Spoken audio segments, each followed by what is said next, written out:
The iPhone 5 turned out to be a really good phone, and with the 5S, Apple's improving the 5 in several key areas. Hey guys, it's Brandon Miniman from Pocket Now, and in this video we're going to unbox the iPhone 5S. Let's get to it. So the 5S versus the 5 improves upon three areas.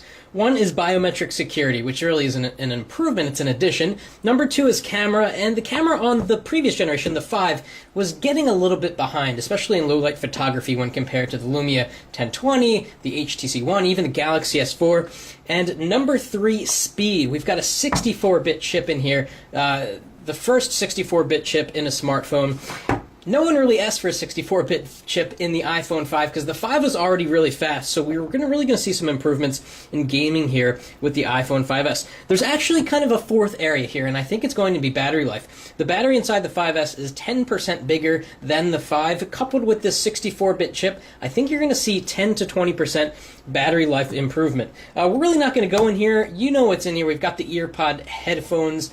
They still have those. We've got the lightning connector. Let's take a look. This is the space gray version, and I'm really curious as to how it looks, how the fingerprint scanner looks on the front.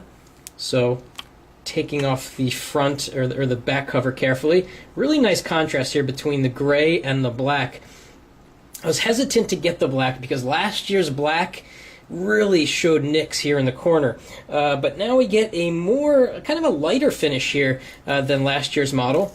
So taking off the front, oh yeah, that's good stuff. Let's look at this fingerprint sensor here. So now the home button is no longer a curved divot, it's this little flat mark, and let's see how that feels.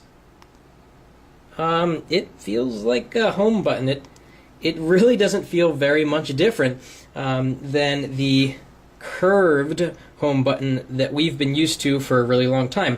Other than that, you'll notice that the camera sensor on the back is bigger. We've got the 5 on the left here to compare with, and you can see the actual little camera mechanism is larger to capture more light.